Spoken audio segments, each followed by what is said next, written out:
নমস্কাৰ পুনৰ এটা নতুন ভিডিঅ'লৈ আপোনালোক সকলোকে স্বাগতম জনাইছোঁ। আজিৰ ভিডিঅ'ত আপোনালোকক ৱাটাৰ ডিপাৰ্টমেণ্টৰ নতুন ৰিক্ৰুইটমেণ্ট নটিফিকেশ্যনৰ বিষয়ে জনাম।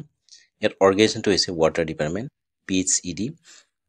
পোষ্টবোৰ হৈছে assistant engineer, research assistant, low' class clerk, watchmen, driver, work inspector, assistant editor.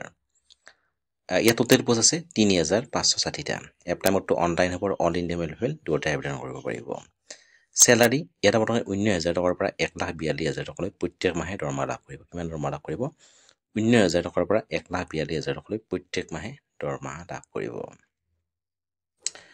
Water department recruitment 2025 age limit. ইয়াত মিনিমাম এজ হৈছে 18 বছৰ আৰু মেক্সিমাম 40 বছৰলৈ আপোনালোকে ইয়াত আবেদন কৰিব পাৰিব। মিনিমাম এজ হৈছে 18 বছৰ আৰু মেক্সিমাম 40 বছৰলৈ আপোনালোকে ইয়াত আবেদন কৰিব পাৰিব। Age relaxation applicable as per rule.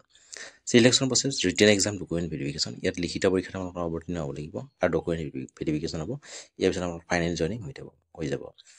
Education qualification candidates with have pass 10, 12 and degree from recognise board. অৰ্থাৎ আপোনালোকে ইয়াত মিনিমাম 10মান শ্ৰেণী হায়াৰ ছেকেণ্ডেৰী অথবা গ্ৰেজুৱেশ্যন যদি আপোনালোকে কমপ্লিট কৰিছে তেনেহ'লে আপোনালোকে ইয়াত আবেদন কৰিব পাৰিব।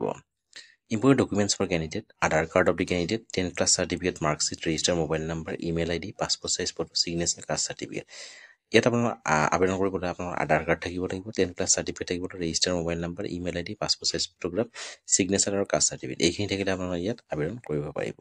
মই পুনৰ কৈ দিছোঁ, ইয়াত আবেদন কৰিবলৈ হ'লে আপোনালোকৰ আধাৰ কাৰ্ড থাকিব লাগিব, 10 ক্লাছ চাৰ্টিফিকেট থাকিব লাগিব, ৰেজিষ্টাৰ মোবাইল নাম্বাৰ লাগিব, ইমেইল ID লাগিব, পাছপৰ্ট চাইজ ফটো লাগিব, ছিগনেচাৰ লাগিব, কাষ্ট চাৰ্টিফিকেট। এইখিনি থাকিলে আপোনালোকে ইয়াত আবেদন কৰিব পাৰিব। এডুকেশ্যন কোৱালিফিকেশ্যন আপোনালোকে যদি মিনিমাম 10মান শ্ৰেণী উত্তীৰ্ণ হৈছে, হায়াৰ ছেকেণ্ডেৰী পাছ কৰিছে অথবা গ্ৰেজুৱেশ্যন কমপ্লিট কৰিছে তেনেহ'লে আপোনালোকে ইয়াত আবেদন কৰিব পাৰিব। Selection process written exam document verification. অৰ্থাৎ আপোনালোকে ইয়াত লিখিত পৰীক্ষাত অৱতীৰ্ণ হ'ব লাগিব। ইয়াৰ পিছত ডকুমেণ্ট ভেৰিফিকেশ্যন হ'ব। ইয়াৰ পিছত আপোনালোকৰ ফাইনেল জইনিং হৈ যাব। এজ লিমিট মিনিমাম এজ হৈছে 18 বছৰ আৰু মেক্সিমাম 40 বছৰলৈ আপোনালোকে ইয়াত আবেদন কৰিব পাৰিব। মিনিমাম এজ হৈছে 18 বছৰ আৰু মেক্সিমাম 40 বছৰলৈ আপোনালোকে ইয়াত আবেদন কৰিব পাৰিব। Age relaxation applicable as per rule. Salary আপোনালোকে ইয়াত 19,000 টকাৰ পৰা 1,42,000 টকালৈ প্ৰত্যেক মাহে দৰমহা লাভ কৰিব। কিমান দৰমহা লাভ কৰিব? 19,000 টকাৰ পৰা 1,42,000 টকালৈ প্ৰত্যেক মাহে দৰমহা লাভ কৰিব। ইয়াৰ পোষ্টবোৰ হৈছে assistant engineer, research assistant, low' class clerk, watchmen, driver, work inspector, assistant editor. Total post আছে 3,560টা। এপ্লাই মোডটো অনলাইন হ'ব আৰু অল ইণ্ডিয়া লেভেল দুয়োটাই আবেদন কৰিব পাৰিব। তেন্তে আজিলৈ ইমানে। ধন্যবাদ।